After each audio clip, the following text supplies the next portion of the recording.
Hello and welcome to Homeschool Together. Thank you for joining us. If you have a chance, support the podcast. Keep the lights on. Down below on the Gumroad page, you'll find our guides. Will help you go around the world as well.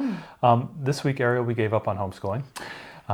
We farmed it out. We outsourced it like good engineers. We're not going to do the work ourselves. We're going to have Grandma and Grandpa do all the work. So we are working off secondhand here. Well, luckily we read all these books last time around. I had kind of a last minute work trip I had to go on for the week, and we ended up having guess who got to go along? Yes, my stowaway Don't let anyone know. came along with me, so we got to go away for a week while I did some work. And Beautiful, sunny San Diego. And you ate a lot of breakfast burritos and tacos while I worked. It was great. That was it. It was just a pipeline straight to my face. It was a wonderful time. So Grandma and Grandpa graciously agreed to take our girls and an entire duffel bag of homeschool, including all the books and things. Luckily, It was a good 40 pounds of books. we did read all these books the last time we studied, and I remember them. So Speaking of books, let's go south with Sophie Scott. this is the best book of them all. If you can't find This is the one. Actually, dare I say, this is one to buy. I think this is. I think that's what I was going to say. book, If you don't have Sophie Scott Goes South at your library, I would recommend probably buying it because it's such a good book. So it's a fictional story, but it's based on a real life ship, and so it's a girl and her dad. Her dad is the captain of the ship, and they're going down to Mawson Station to deliver people to Antarctica. So it's great because it's a diary format, but it's juxtaposed against real pictures of the boat. It's got all kinds of information about the ship itself, about who's on the ship and the different roles people play, about the type of clothing, and talks about the animals there. You can read it in a single sitting, but I wouldn't recommend that. I would recommend eating it along the Yeah. week because it's fun to like think about. Hey, let's go back to see what Sophie's doing. Let's go back and go back. Yeah. What day is she on? Yeah. And you really kind of go along with her on her adventure. And there's a ton to learn in this book, but it's presented in such a great accessible way. And it's got great pictures, but then also drawings, but then also pictures of the real boat and the real conditions and stuff. So yeah, this is a great book. Highly recommend. Yep, absolutely. You wouldn't want to be a polar explorer if you want to touch on Scott and Shackleton and if you disasters. If you followed us around for our ancient civs, we did a lot of the You Wouldn't Want to Be books. They're some of our favorite because they present a lot of great nonfiction information in kind of a fun, cheeky type of format that kids really seem to love, and actually we really enjoy.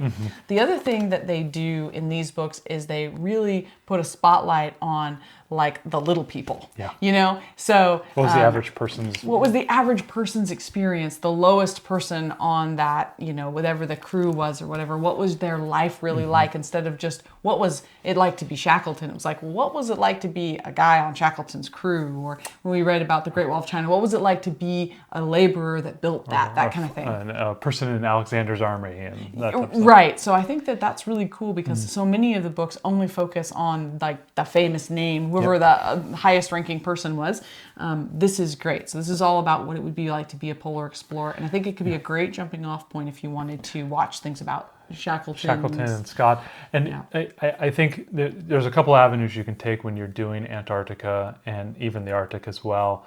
You can go animals, which I think is a very popular way to go. Or we did a little bit of both. You can go the explorer route for Antarctica, which I think is a fun way if you got a little explorer yourself or somebody who likes the idea of adventure, boats, and kind of that last 100 years is that last explored frontier of the planet. I think that would be a cool way to go as well. So if you're trying to make a decision on what you want to theme this week about, this is a cool way to go. This is one of my favorite. Shackleton's journey is one of the all-time great survival stories that's ever happened, and I love that story. You have a good book recommendation for that, I believe. I have a number. There's a bunch of famous books. There was the photographer who can't remember his last name, but I'll put a link to it in the book. Yeah, but there's for adult Yeah. versions. There's a Kenneth Branagh movie that was done a couple of years ago where he played Shackleton. It's a little bit more of adult, so I wouldn't let maybe children to do that one. Right. But it was good. We watched that together. Tremendous movie. Yeah, very good. So we'll link that in the show notes too. But the explorer aspect I think is really good. And then of course, I mean, Penguins. Penguins, DK, find out. Arctic and Antarctic. So this is great because we tend to bundle these two regions together. And you got to kind of figure out if you're going to do animals. You can do Arctic foxes, and we'll get some recommendations there.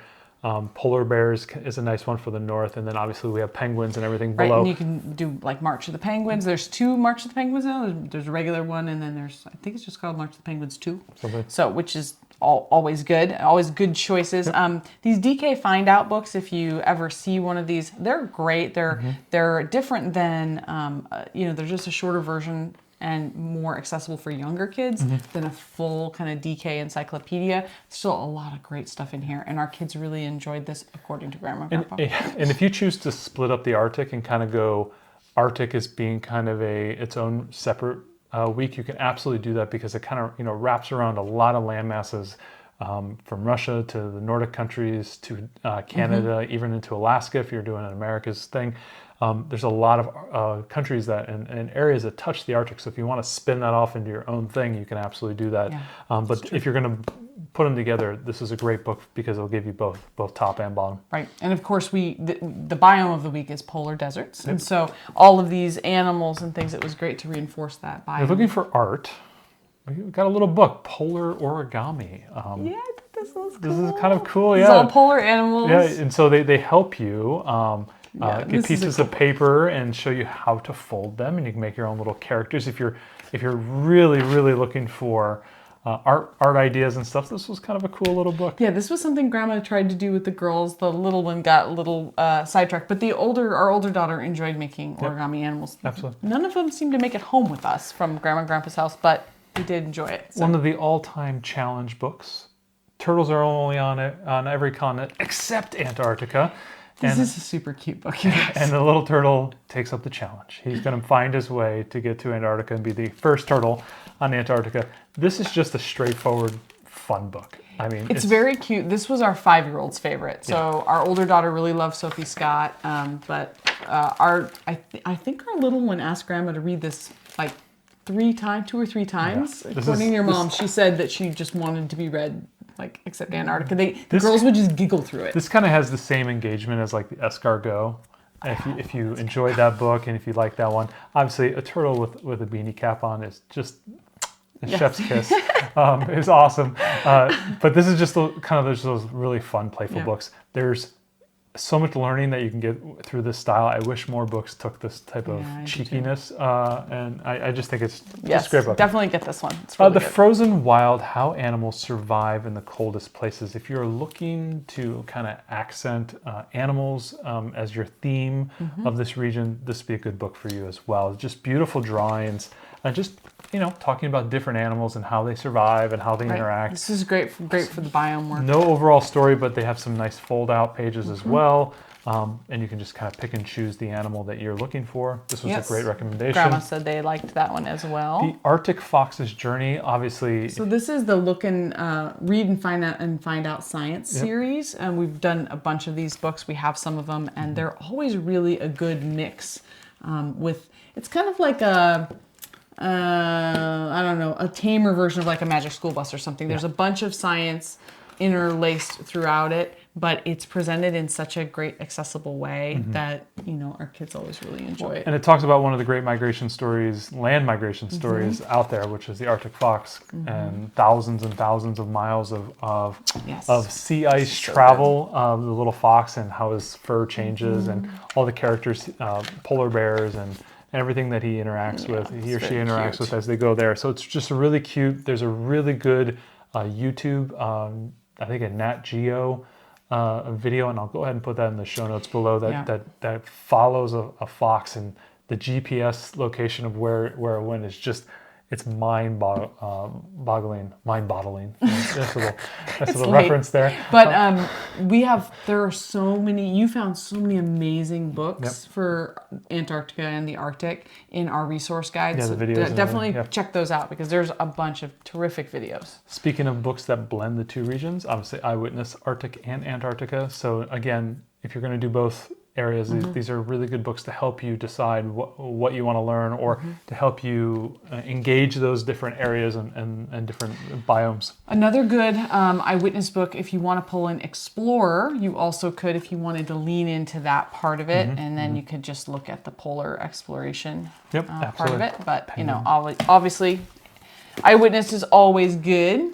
Chapter books are hard to come in a land where there is no one, but a very, very far north is your chapter book. Yes. This is Build Your Library, right? This is Build Your Library's book.